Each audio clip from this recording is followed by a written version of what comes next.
যে যার মতো করে ফেক আইডি দিয়ে ফেক পেজ দিয়ে মন মতো আর কি প্রত্যেক দিন তারা খুনি শেখ হাসিনাকে বাংলাদেশে নিয়ে আসছে, আবার প্রত্যেক দিন পালাওয়ের স্লোগান দিচ্ছে।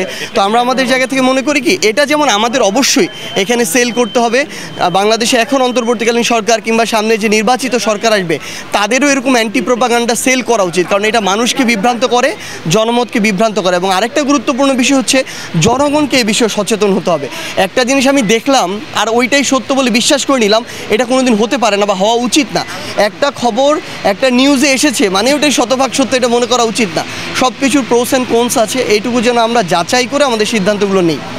না, আমরা আমাদের জায়গা থেকে এটাকে মতানৈক্য মনে করি না। আর হচ্ছে হাসনাতের যেই লেখাটা ছিল এটার সাথে কিন্তু আমার হচ্ছে কিছু পারসেপশানে রিসিভ করার ক্ষেত্রে দ্বিমত ছিল, তার পুরো বক্তব্যের সাথে মানে বক্তব্য লাইনগুলোর সাথে কিন্তু কোথাও দ্বিমত ছিল না।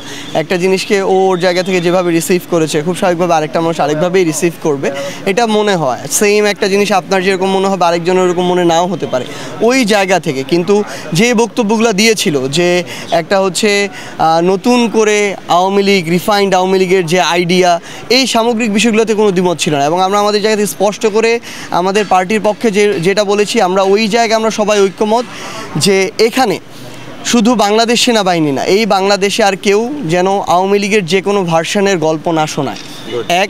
এবং দ্বিতীয়ত হচ্ছে আমরা আশা করব যে বাংলাদেশ সেনাবাহিনীর প্রতি আমাদের যে রেসপেক্টের জায়গাটা আছে সেটা প্রতিষ্ঠান হিসেবে তারা ধরে রাখবে। বাংলাদেশের অভ্যন্তরীণ যে রাজনীতি, এই রাজনীতিতে তাদের যে আমরা কখনোই তাদের কোনো হস্তক্ষেপ প্রত্যাশা করব না, বরং তারা প্রতিষ্ঠান হিসেবে দেশের প্রতি তাদের যে দায়বদ্ধতা, তাদের যে কাজ, সেটা তারা ঠিকমতো পালন করে যাবে, এটাই আমাদের প্রত্যাশা। সব মশার বিরুদ্ধে সুরক্ষা দিতে এলো বসুন্ধরা এক্সট্রিম অ্যারোসল, মশার বিরুদ্ধে এক্সট্রিম সুরক্ষা। না, এটা তো আমরা আমাদের জায়গা থেকে স্পষ্ট করে বলেছি, হাসনাত তার পোস্টে বলেছে, আমিও আমার পোস্টে সেম কথাই বলেছি, এই কথাগুলো এসেছে। এবং আমরা আমাদের পার্টির পক্ষ থেকে যখন প্রেস ব্রিফিং হয় তখন আমরা এই কথাগুলো উল্লেখ করেছি। এবং আমাদের ভিতরে যেভাবে আপনারা দেখাচ্ছেন যে মতানৈক্য, আমরা মনে করি এটা কোনো মতানৈক্য না, এটা স্বাভাবিকভাবে যে যার পারসেপশনটা তুলে ধরেছে। তবে আমরা অ্যাজ এ পার্টি হিসেবে সামনে আরও ভালোভাবে ফাংশন করার জন্য এই বিষয়গুলো নিজেদের ভিতরে আরও সুন্দরভাবে আলোচনা করে আমরা সেভাবে প্রকাশ করব। এবং আমরা মনে করি যে আমাদের যে ছোটোখাটো কিছু সীমাবদ্ধতা আমাদের চোখে নিজেদেরও পড়ছে, আপনারাও ধরিয়ে দিচ্ছেন, আমরা খুব দ্রুত সময়ের মধ্যে সেগুলোকে ওভারকাম করে সামনের দিকে এগিয়ে যাব। না, এটা তো অবশ্যই এখন এটা একটা একদম ব্যাধির মতো হয়ে যাচ্ছে এই গুজবটা। এবং যে যার মতো করে ফেক আইডি দিয়ে ফেক পেজ দিয়ে মন মতো আর কি প্রত্যেক দিন তারা খুনি শেখ হাসিনাকে বাংলাদেশে নিয়ে আসছে, আবার প্রত্যেক দিন পালাওয়ের স্লোগান দিচ্ছে।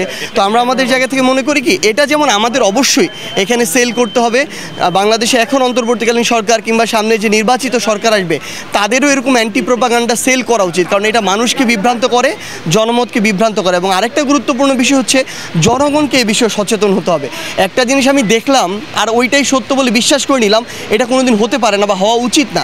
একটা খবর একটা নিউজে এসেছে মানে ওটাই শতভাগ সত্য এটা মনে করা উচিত না। সব কিছুর প্রোস অ্যান্ড কোনস আছে, এইটুকু যেন আমরা যাচাই করে আমাদের সিদ্ধান্তগুলো নিই।